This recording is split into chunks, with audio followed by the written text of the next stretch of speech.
When you're ready. Hi everyone. Okay, so by a show of hands, how many of you have dogs or like dogs? Alright, cool. So I guess imagine you have a family dog of like 8 years and suddenly animal control comes to your house and takes them away from you. Or you just recently bought an apartment with your family and the same dog is the reason why you're being evicted from your home. Unfortunately, while this may seem unlawful and definitely unfair, this happens quite a lot in Maryland as a result of the breed-specific legislation. According to an article on Baltimore News, in 2012, Maryland's High Court ruled pit bulls as inherently dangerous and as a risk to all residents within the Maryland communities. And on April 2nd, 2014, however, the House of Representatives passed a bill that would eventually overturn this ruling and would stop the singling out of pit bulls from other dogs in Maryland. Hopefully, Governor O'Malley, he recently received this bill, so now if he signs it, this will definitely overturn the BSL. Well, this is definitely a great step in the right direction toward helping the pit bulls from being discriminated against. Dog bites are still a serious issue, and the pit bulls are still being seen as mean, vicious animals.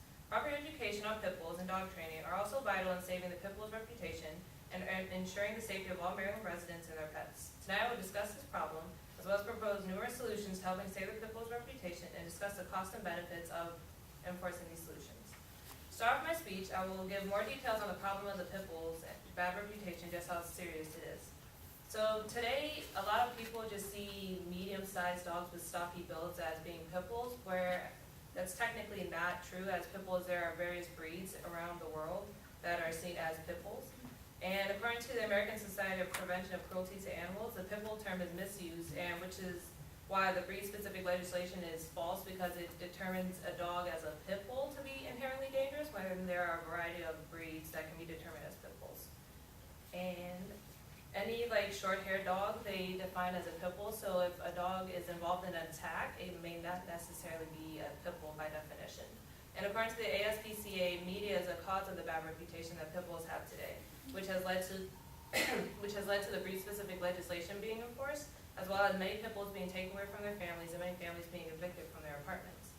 And an example of this, I might have mentioned it the last time, but there were the two pit bulls that had lived with their families for 14 years, and they were forcibly removed from their family in Baltimore because the landlord didn't want to have the responsibility of, like, if the dogs were to attack someone in the resident area, then they would be sued and filed for neglect of knowing that the animal lived there but could have been dangerous.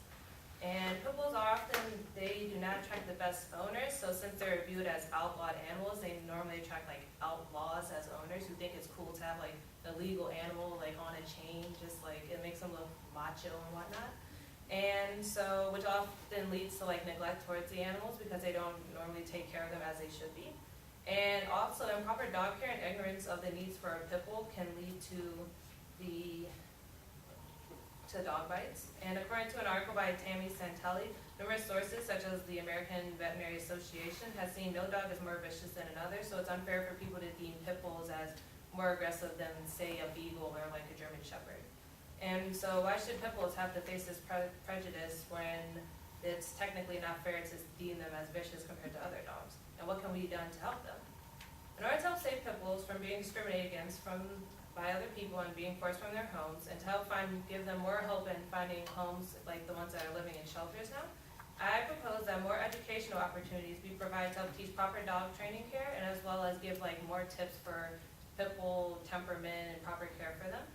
And also to like, it would assist in not, I guess, having people generalize all pit bulls as being the same dog, as well as being more aggressive than any other type of dog breed.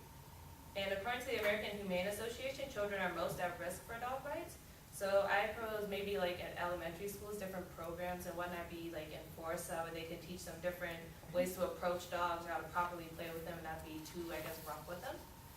And also, I propose that maybe classes for dog owners be enforced, how there would be proper restraints for dogs, like not actually having a lot of the pit bulls on chains and putting them on proper leashes and walking them on leashes. And according to the ASPCA, pit bulls require a lot of socialization and consistent training and exercise to keep them happy and healthy. And this goes for any dog in particular, so it's not just pit bulls, so the class can, I guess, go out for any type of dog owner, not just pit bull dog owners specifically. And also, the classes could teach the importance of spaying and neutering these animals, because it's a proven fact that when the animals are spayed or neutered, it calms their temperament down. It doesn't make them as high-strung or aggressive. And the better reporting of dog bites in Maryland would also go a long way, because according to an article by Joshua Hollard, studies show that many dog bite cases are unreported and they kind of slip through the cracks in, I guess, judicial systems and whatnot. So not a lot of statistics are accurate in reporting the dog bites, and most of them are just related to pit bulls and not any other type of dog breed, because the media considers the pit bulls to be monsters and it's more, I guess, attractive to their audience because it looks cooler for other people to watch. And I also would enforce, I guess, better reinforcement of leash laws. So I know in my neighborhood, a lot of dogs are just run free without a leash or anything like that, which is dangerous for any dog breed, not just specific to pit bulls, because it can pose a threat to, like, if the dog maybe runs out of the street, or it can, like, approach someone who may be scared of a dog, and so it could scare them and then lead to any problems within the community. And so with these educational classes proposed throughout the state of Maryland, and with more legal reinforcement, I think that there will be more awareness of dog safety and therefore like more safety overall within the communities. And then this will help prevent pit bulls from having their like nickname be as monsters of the media. And according to the American Humane Association, children are more aware of proper dog play and are like less at risk to get bitten.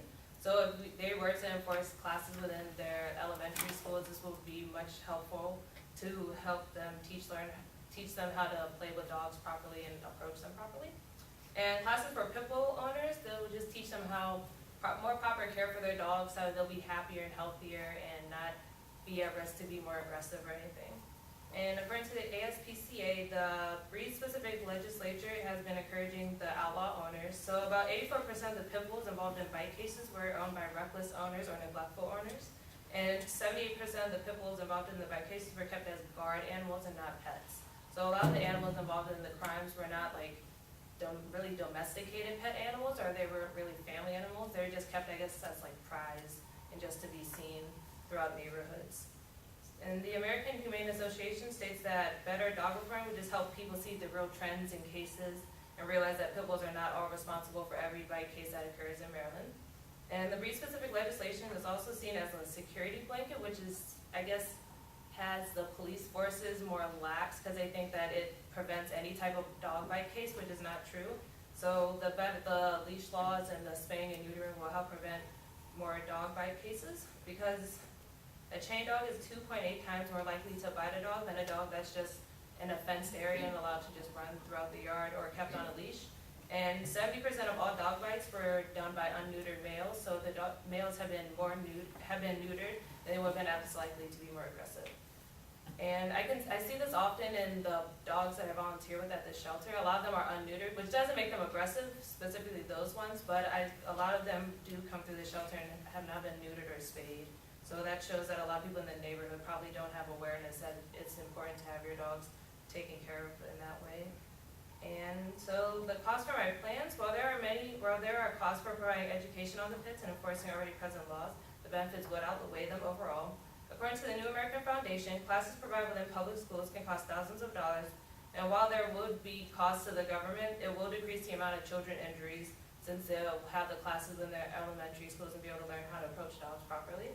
And the courses for pit bull owners and other dog owners can be provided at community centers or pet shops or even at like animal shelters. And they can be funded by maybe pit bull advocate groups and whatnot, so they could, I guess, donate money and raise charities and whatnot to help fund the classes.